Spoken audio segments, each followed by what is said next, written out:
Oh, sorry, I got ahead of myself or behind.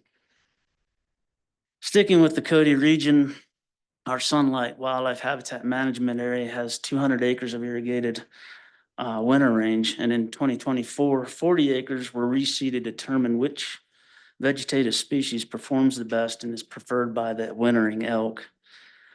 Over in our Green River region, the terrestrial habitat biologist is working with BLM and continued efforts on sagebrush treatments in the southern Wyoming range.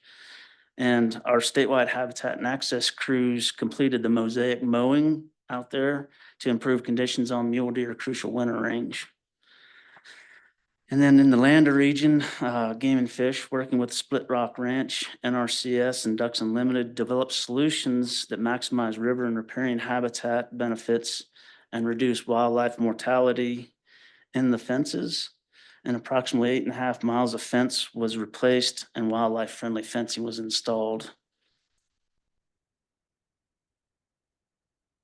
And the final few examples here in the Laramie region, the Laramie Peak Wildlife Habitat Management Area, fence convert dilapidated, overly tall fences into wildlife-friendly structures. And since 2021, they've replaced 12 miles of fence with an overall goal of addressing 40 miles. And in Pinedale, the Houston to Summers Restoration Project on the Green River will address 5 miles of river corridor at 11 different sites. And in 2024, 4 sites were completed, totaling about 1,800 feet of restoration. And then our final project that I want to highlight is our Sheridan and Aquatic Habitat terrestrial biologists joined forces to improve fish and wildlife habitat on the middle fork of the Crazy Woman Creek. And they installed 26 artificial beaver dams and an additional 10 on Poison Creek, and also released some beaver to try to establish a population on Poison Creek.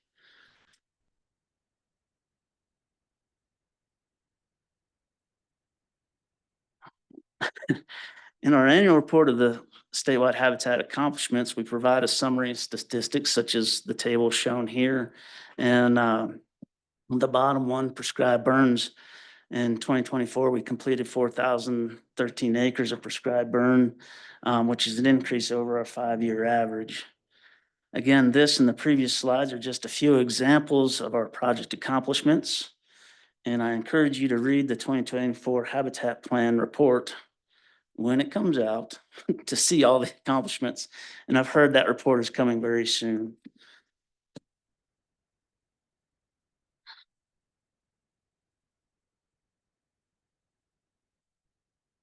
Our habitat plan guides all the work we reviewed. In terms of revising the plan, we took a look at 2 main components of the revision, and that was our priority areas and strategies and actions. In 2020, when we last revised the plan, we overhauled the background and goals, habitat project ranking, climate change, as well as the 2 just mentioned. This revision was very, very light-handed.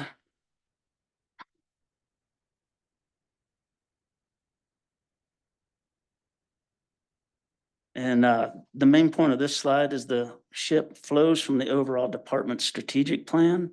It kind of provides the details. And there are 3 main goals within the SHIP, and that's to conserve and protect crucial and aquatic terrestrial wildlife habitats, restore aquatic and terrestrial wildlife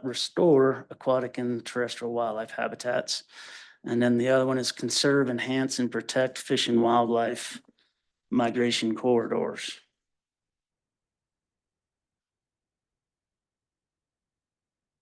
And transitioning to our revision process and where does this version fit?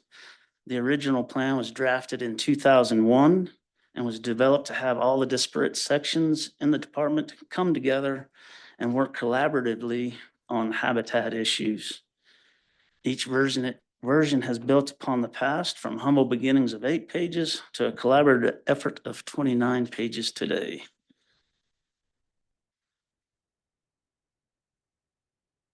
The revision process has been led by the Habitat Technical Advisory Group and started early in the year, and has been complicated by the fact that we are updating 2 plans this one, the statewide habitat plan, and our SWAP. And we asked our habitat, or actually all of our biologists, to take time out of their busy schedules to help us work on these plans. And so that's why we kind of went with a lighter version or a lighter revision process and just looking at our priority areas and those strategies and actions. We sent our biologists all this information and asked them to help us out with that. Once we got their input, we also sent it to our partners throughout the land, all of a number of non-government organizations as well as federal partners as well to review our plan. We got feedback from all of them, and well, we're updating the plan with information received from our partners and also our biologists.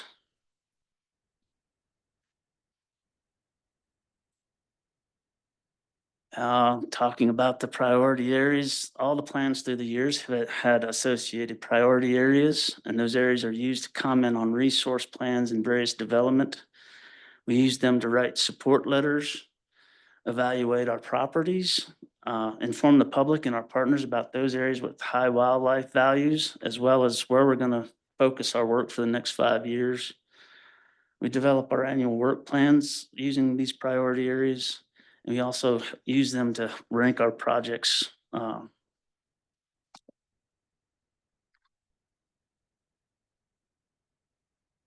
There are 3 types of priority areas that relate to the goals. We have crucial areas, places we want to conserve existing values. We have restoration areas or places we target for on-the-ground work to address habitat issues.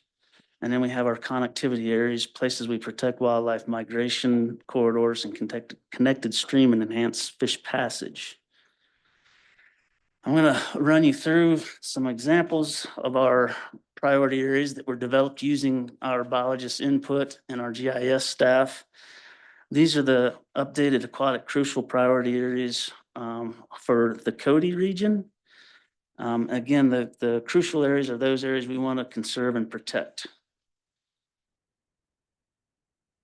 And then all the regions have important values for conserving habitats, much like what is going on in the Sheridan region. And it's okay that there's a lot of it. The next 2 slides are examples of the places where we plan to work to restore habitats for the next 5 years. And this is from the Laramie region, and these areas will guide the restoration efforts. One new one that was brought to our attention this year was the standing water habitat enhancement.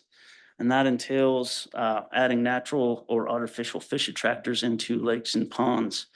Prior to this, if a project proposal came to the Habitat Technical Advisory Group, it didn't receive the high value because it wasn't within our plan for the standing water stuff. So our biologist within the region asked for this, and we put it in the plan. So now he should receive higher point values and perhaps increases likelihood of getting funds.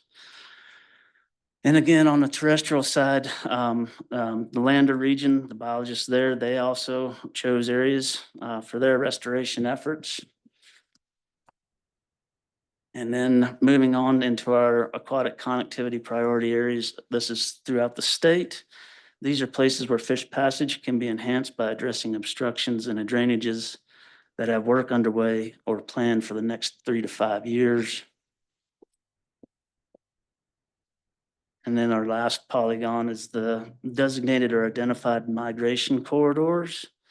And the lines are the department's highest wildlife crossing priorities. And this is kind of a jumbled mess, but like you can see in the Cody region, the red line there, that's the Matiti Wildlife Crossing. That would be one of our priority areas. The pink, the purple, the minty green color, the Kelly green, and that maroon over are the identified or designated migration corridors, just to give you guys what those are. And then the second portion of the revision, like I mentioned before, was to revise our strategies and actions. And once our priority areas were reviewed, we asked our biologist again to look at those strategies in action. this version, there's 25 strategies and 93 actions. And for this version of our statewide habitat plan, we incorporated icons to highlight those work units that are responsible for various actions. So say one of the actions is to, do some in-stream flow work. So beside that action would be like the water droplet, which signifies our aquatic habitat section. And they would be primarily responsible for working on that in-stream flow action.